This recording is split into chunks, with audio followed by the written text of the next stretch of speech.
ṣọ́ nílùú tó lọ́ba tó níjòyè oríṣiríṣi ìṣẹ̀lẹ̀ ló ń ṣẹlẹ̀ ó ṣe bó ti mọ́ ẹlẹ́wà ṣàpọ́n ó máa kọjá ààyè rẹ̀.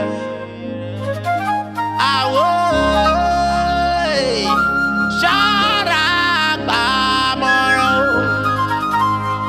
ọ̀rẹ́ mi o, àmọ̀ràn lè pani, àmọ̀ràn lè gbani, ṣùgbọ́n kíyèsára ò torí pàǹṣá ò fúnra ó jáná, ajá ò fúnra ló ìjìn. Ṣé bó ti mọ́ o kó má bàa gún kiri kọjá ewé, máa momi àmujù torí inú ló ń múrun ni, kò sóhun tí kò lè ṣẹlẹ̀ lábẹ́ ọ̀run. ọ̀rẹ́ mo lè parọ́ fún ẹ, ó ti sú mi bí ìwà yìí, mo mọ̀ nǹkan tí fẹ́ ṣe mọ́. kí ló ń bá mi sọ, ìyàwó mélòó mo fẹ́? ìyá Samuel náà ni ìyá Samuel olórí burúkú, ó ti fẹ́ pa mí sún lébi ìwà inú ilé gan ṣe ń wọ̀ mọ́. ò ń bọ̀ lé mi, kí ló dùn nú ẹ? o sọ fún mi ò ń bọ̀ lé mi. mo sọ pé tó bá ti ń bọ̀ lé mi kó máa pè mí, èmi mo lè má bà mí lébi ìwà yìí. a máa sọ̀rọ̀ rẹ̀, a máa sọ̀rọ̀. Ọlọ́run, ìyá Samuel tọ́wọ́n fẹ́yàwó ni mo fẹ́yàwó ni tó Ọlọ́run. ó lè pé ìyá Samuel lè fẹ́ gbá mi lọ́fun báyìí tó Ọlọ́run. tó má rí mo ti fẹ́yàwó, mo tẹ̀ ti rí àwọn ọmọdé kalẹ̀ tó ṣàpá níbi tó yẹ kí ìyá Samuel fẹ́ kó bá mi báyìí tó ṣẹlẹ̀. anyway wá sí ó kí n bọ́ ẹ̀rẹ̀ wa sọ̀rọ̀ ni. ọ̀rẹ́ wa wo ló sọ fún baba Samuel of course. àwọn ṣá ìjà lójoojúmọ́, àwọn àtìyàwó ìjà lójoojúmọ́ kò dáná o. wọ́n ti mọ ládùúgbò ìjà dọ́là náà, orúkọ ní sọ ni at least bíbélì jẹ́ ká mọ̀ pé ohun tóun bá ti so pọ̀ kẹ́nikẹ́ni má yà wọ́n.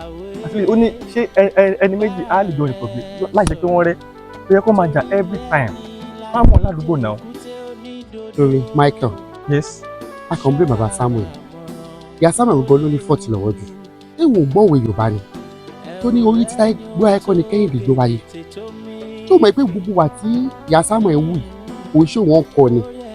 ṣé bí gbogbo wa bọ́wọ̀ ìyàwó lè ṣe máa ń wà ní ìyá Samuel wù yìí. ìyá Samuel máa rí wa kò ní lè kí wa dáadáa a máa ṣe gbọ́nkú. ṣé wà nìyẹn? ó wá tún ní ká padà lọ síbẹ̀ gé ká tí bá wọn lọ èmi ò lè ṣe anything. Well, baba Samuel ti pè mí sí. Yes, ó ti pè mí. Mo dẹ̀ jẹ́ kó mọ̀ pé a wà ní agbègbè ilé wọn. Opportunity rẹ̀ a jọ débẹ̀, a sì lè jọ bá wọn sọ̀rọ̀. At least tábà tó bá wọn sọ̀rọ̀. Wọ́n lè change sí. Again, a ti padà lọ síbẹ̀ again. Yóò mi kó sáfẹ́ pẹ́ gbọ́n níbì kan lọ. 30 minutes péré ni mo fún yín o. 30 minutes péré ni o. Tí àtàwọn bá fi ẹṣẹ́ sí gbé nìyẹn o. 30 minutes péré ni mo fún yín o. Wàhálà at least káàtì débẹ̀ àdìkọ́ mọ̀ pé ayọ̀ àbí. Jẹ́ èkúté onídodo ṣọ́ra gbàmọ̀ràn ó léwu ẹ̀rù rẹ̀ ni ó tó gèlè tètò mí fìn.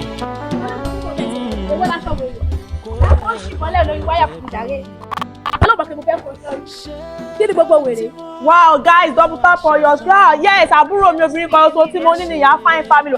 Wow, bàbá celebrity ti joy. Oh my God. Wow, ọmọ bàbá yẹn. Wow, tap. Wá ìgbìyànjú yẹn ti join. Bàbá ìgbìyànjú ti fi yẹn ìgbìyànjú yẹn. Yes, bàbá tó máa act film yẹn. Wow. Oh my God, guys, double tap for your screen. Wow, Rose. This one don good me also. Kí ló ṣẹlẹ̀? How that one come concern us? Kí ló ṣẹlẹ̀ náà? Ṣé mi family ya something ni abẹ́ Samuel ni abẹ́ wa gbà mí? Guys, double boy, ìdílé ṣe wà ń bẹ̀. Oh my God! Babe, lọ sí ipò wọn ṣe máa jà. Ó ti kí ni wọn ṣe máa jà. Oh, guys, I will see you guys later. I love you so much. Ọmọ yẹn ti kú mi roso. Yes, it's my sister. Ìgbìyànjú yẹn ò tí kúrò bẹ́ẹ̀ ṣá.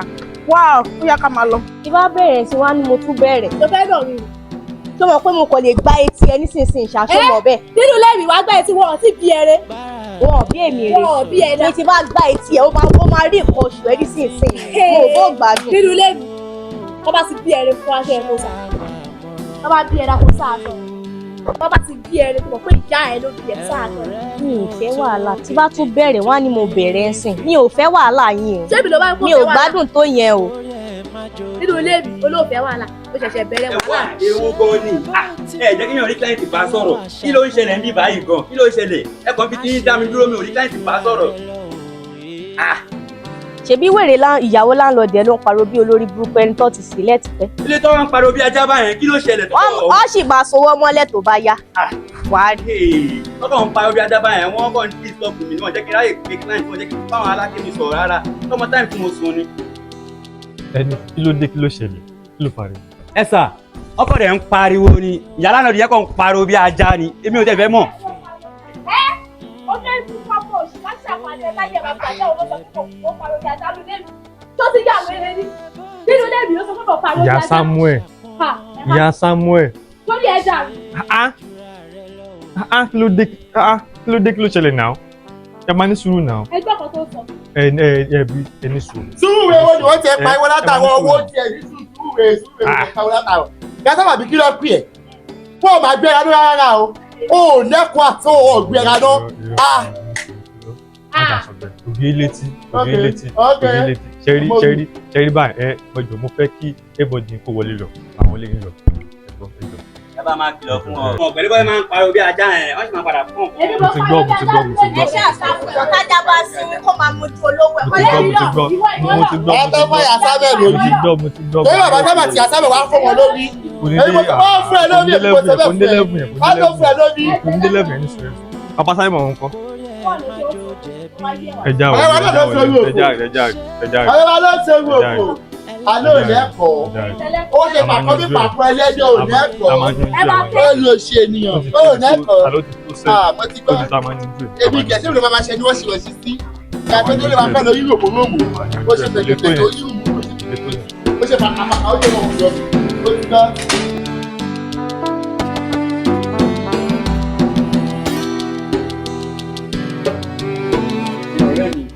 Ẹ̀kọ́ ń dá mi lẹ́bi ni. Ẹ̀yìn ẹ̀kọ́ yìí máa ń jìn. Látàwọn ẹ̀ ti wà ní ìbáyìí. Ṣé kò yẹ kí àsámẹ̀ ti bọ́lẹ̀ lókè? Kó wá ṣírí lálejò. Ó tẹ̀ jẹ omi. Ṣé kò yẹ kó bọ́lẹ̀ kó wá ṣírí lálejò? Bàbá Samuel kí ló ń sọ lẹ́nu?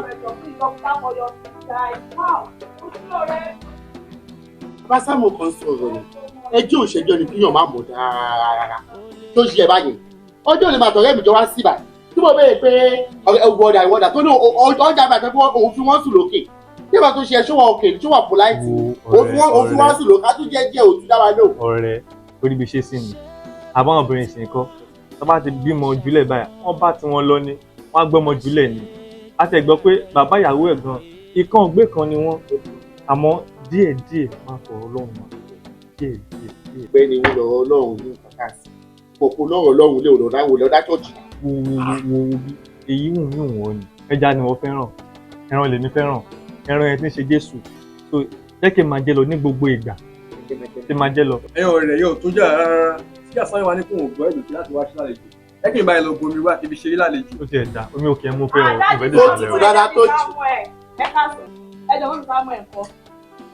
Àṣìwọ̀n lè bèrè Samuel tó kọjá bà lóò kẹ́líbọ̀dì wa ó lè bèrè Samuel. Kúkú sọ pé bá tèmi wà náà. Ọ̀rẹ́ àwa parí ìjà. Ṣé àtàtì dá nǹkan mi lè? Àbẹ̀lẹ̀ wa parí kò kí la wá parí. Jẹ́ báyé bá jẹ́ yìí ju ẹ̀ náà. Jẹ́ yìí pẹ̀lú kẹ́ yìí náà. Ẹ ọ̀rẹ́ ṣàfihàn ẹ̀kọ́ máa bá tiẹ̀. Ó ìyàsálẹ̀ wà lókè ilé ẹ̀rọ ọba bẹ̀. Alábùsálẹ̀ ayé ẹ̀ ti ta èrè. Ọmọ yìí wà yìí.